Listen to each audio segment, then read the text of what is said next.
Kodugu blaga fsani ladawliye. Sango sa ka kɛɲɛ Mauludu ɲɛnajɛw ye. Maître Dramane Jara ale ni association Bengadi Layidu u b'u tigɛ di ɲɔgɔn ma ka farikolo ɲɛnajɛ sigi sen kan Kinfu Wushu tɔgɔ la. Walasa ka tasibila kɛ ka ɲɛsin an kuntigi Mahamadu ma sallallahu alaihi wasallam ani fana ka bonyamasegin kɛ ka ɲɛsin Usmane Sherif Madani Aidara ma Ansar Dine ɲɛma. Ɲinanta kun tun ye mun ye ka nisɔndiya ta ka lajɛlikɛlaw sɛgɛrɛ Mauludu bonya yɛrɛ kama.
la paix, il faut la paix, il faut la paix, il faut la paix, il faut la paix, il faut la paix, il faut.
Kinfu wushukelaw kelen ka bɔ kuma min na k'u ka seko n'u ka dɔnko yira Tao, Komba ani attaque défense la o baara nunu o ɲɛnamayara ni tɛgɛrɛkan ye lajɛlikɛlaw fɛ minnu bɔra fan bɛɛ lajɛlen na ka na. Haruna Aidara ale kɔni ye duwawu kɛ ka ɲɛsin kɔnbakɛla nunu ma. Subhana wa ta'ala tɔgɔ barikama ye ale min ye diɲɛ hinɛ lɔgɔli tigɛ ani lahara hinɛ kɛrɛnkɛrɛn o kɔfɛ an bɛ nɛɛma ni kisi ɲini a fɛ a k'o kɛ Seydil Basharu kan Khatimi Nabiyina ani Imamul Mursalina Fatimatu fa Hasan ni Husaini mɔkɛ o kɔfɛ an bɛ foli lase nabaga bɛɛ lajɛlen ma mɔgɔ minnu nan'u sen jɔ nin farikolo ɲɛnajɛ in kɛnɛ kan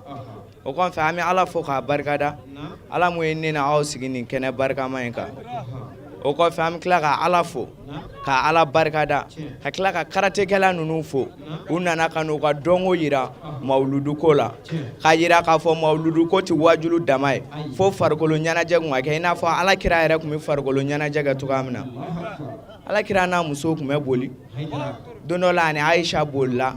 Ayisa y'a dan aw yɛrɛ b'a dɔn an balaka ninnu ka bonya ka teli sɔɔni a y'a to Ayisa bonyana u nana boli tuguni a ye Ayisa dan o la an b'a dɔn k'a fɔ jaja Alakira yɛrɛ tun bɛ farikolo ɲɛnajɛ kɛ ja mawuludu ye ko ye mɔgɔ kan k'i ka nisɔndiya jira a la Ala y'a ka nisɔndiya jira Alakira bangeli la ka taa se tasumaw fagali ma jiw dɛsɛra ka tasumaw faga a tila ka taa se masakɛw ka sow pieds binniw ma o la ni Ala y'a ka nisɔndiya jira ko mun na ni aw fana y'a ka dɔnko jira o b'a dɔn k'a fɔ a bɛ ka Ala ladege a ka baara la Alakira y'a ka nisɔndiya jira a yɛrɛ bangeli la dɛnɛ o dɛnɛ Alakira tun bɛ sun u y'a ɲininka ko Alakira bɛ sun mun kama a ko ne Alakira bangena dɛnɛ o la ne bɛ dɛnɛ sun maaba b'a fɔ an ka bonya an yɛrɛ de b'a dɔn maaba kan ka bonya anw b'a bonya o la n'aw y'a dɔn k'a fɔ Alakira kan ka bonya ka tila ka Alakira ka nisɔndiyali kɛ k'a bɛna barikada jira Ala la k'a fɔ i ye kira d'a ma a diyara n ye aw kan ka fo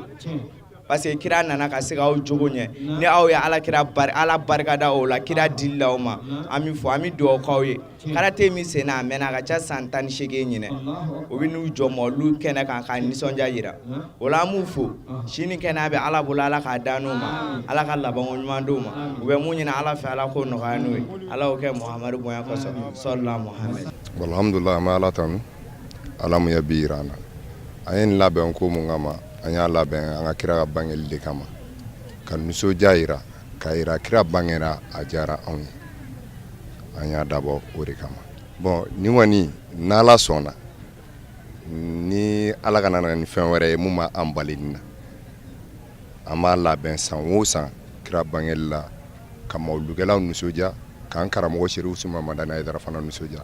ale mun y'a yira anw na ko karate tɛ ko ye k'i bɛ taa kɛ ka baga mɔgɔw ma ou bien i bɛ taa kɛ bandiya ni fɛnw ye a y'a yira anw na ko karate i bɛ to karate la ka kɛ waliju ye i bɛ to karate la ka fɛn bɛɛ kɛ ka Ala sɔrɔ ka kira sɔrɔ o de y'a kɛ an y'a ŋaniya siri pour que mawuludukɛla jama mun bɛna kira ka bangeli la pour que u ka se ka nisɔndiya n'o ye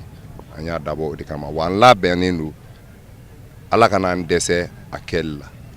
Bon an ye nin kulonkɛ in daminɛ depuis ne yɛrɛ ka dɔgɔ bon ne yɛrɛ bɛ fo san 30 ni kɔ jan bi